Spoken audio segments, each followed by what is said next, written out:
Mesir kuno bahwa Sphinx itu makhluk yang berkepala manusia dan tubuhnya itu seperti singa. Sphinx pertama kali dibuat pada masa dinasti keempat di Mesir kuno sejak tahun 2723 sebelum Masehi hingga 2563 sebelum Masehi. Sphinx ini digambarkan seperti Ratu Etopenes II dari dinasti yang sama, yaitu dinasti keempat. Terus Sphinx ini disimpan di Museum Kairo, Mesir. Adapun Sphinx Mesir yang terkenal yaitu Sphinx granit yang menggambarkan Firaun wanita bernama Hatshepsut yang sekarang disimpan di Museum Seni Metropolitan di kota New York, Amerika Serikat. Salah satu yang paling mencolok dari semua Sphinx Mesir kuno adalah Sphinx Agung Giza. Sphinx Agung Giza merupakan Sphinx terbesar dan paling terkenal di Mesir kuno. Memiliki ukurannya panjang 73,5 meter, lebarnya 6 meter, dan tingginya 20 meter. Sphinx Giza itu juga diukir dari Bukit Kapur. Selain itu, Sphinx Giza telah mengalami beberapa kali restorasi dan dianggap sebagai simbol nasional Mesir, sehingga menjadi warisan sejarah kuno yang amat berharga.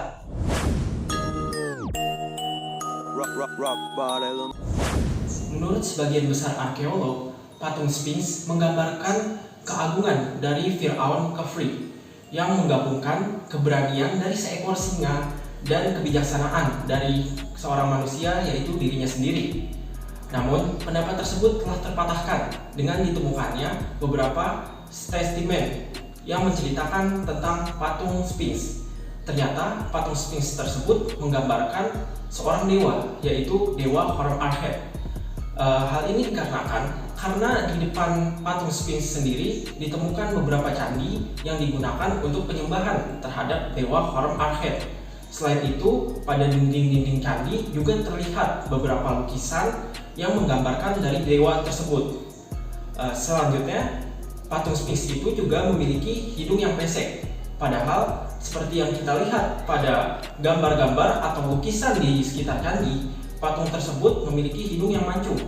Menurut sejarah dari Mesir kuno, hal ini terjadi semenjak kependudukan Perancis yang dipimpin oleh Napoleon Bonaparte. Demi menetapkan kekuasaannya, Napoleon memerintahkan pasukannya untuk menghancurkan patung Sphinx menggunakan meriam. Namun, setelah dicoba berkali-kali, tetap saja patung Sphinx tersebut tidak hancur. Hal ini terjadi karena kokohnya granit yang ada pada patung Sphinx, sehingga pasukan Napoleon hanya mampu menghancurkan sebagian dari hidungnya saja.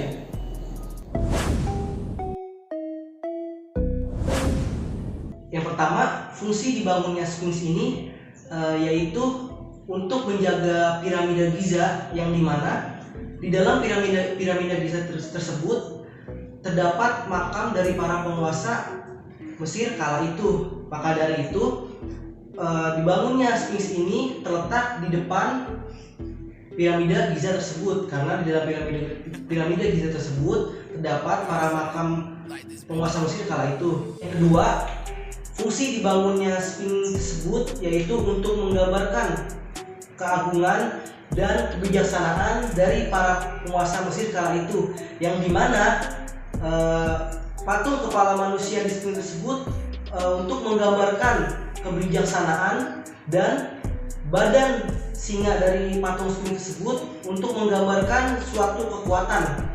Dan yang ketiga, fungsi dibangun Sphinx tersebut yaitu untuk pemujaan terhadap Dewa Horem-Arhet, dikarenakan Sphinx tersebut terletak di daerah atau di sekitar kuil dari dewa tersebut.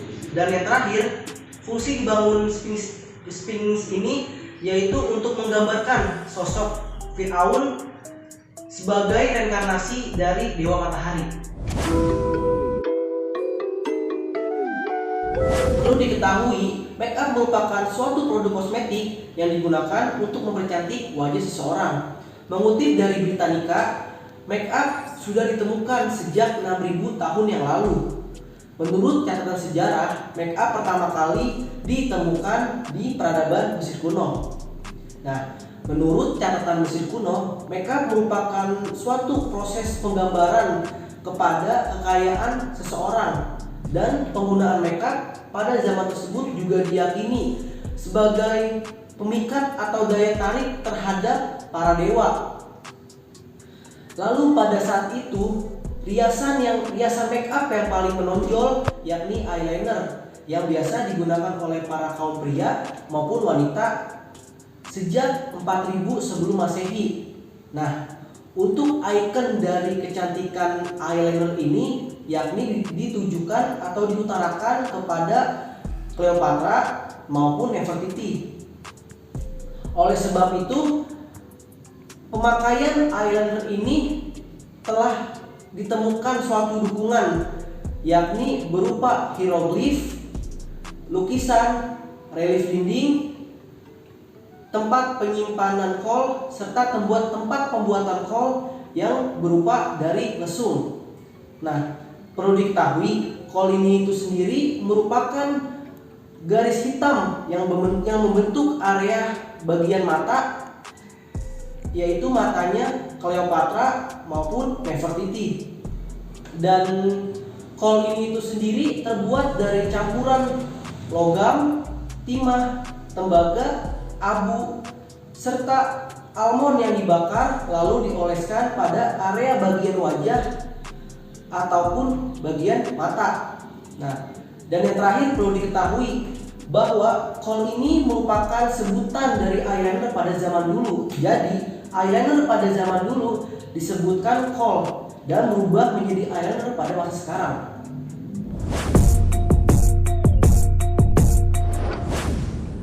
Biasanya wanita-wanita di Mesir itu mencampurkan bahan semacam rumput laut untuk mewarnai bibir mereka agar terlihat merah keunguan. Selain itu, Ratu Cleopatra menggunakan telur semut dan juga pewarna karmin untuk mewarnai bibirnya.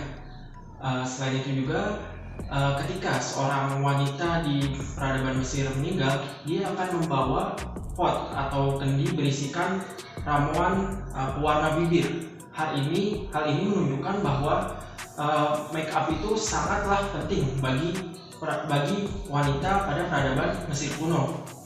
Namun tidak hanya pewarna bibir saja yang ada pada zaman tersebut. Bagian lain dari wajah juga diwarnai dengan bahan seperti tembaga, biji timah, dan juga perunggu. Selain itu, cikal bakal dari eyeliner yang ada di masyarakat Mesir juga ada dari kombinasi bahan seperti almond yang dibakar, tanah liat, debu, dan juga tembaga yang dioksidasi. Selain itu, minyak juga digunakan dalam kecantikan wanita pada masa Mesir kuno. Minyak digunakan sebagai pelembab kulit dan pelindung kulit wanita dari sengatan sinar matahari.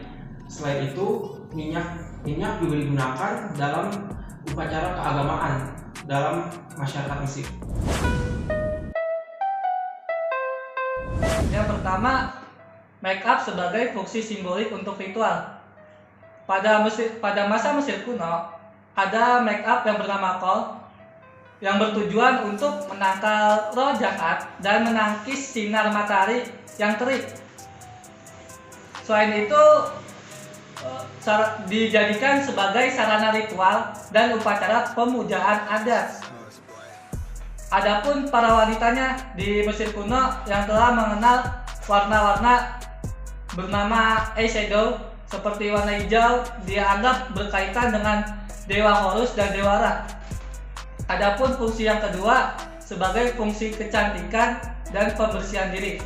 Maksudnya, orang Mesir kuno itu terutama para bangsawan pada masanya telah memperhatikan penampilannya karena dipengaruhi oleh status sosialnya masing-masing.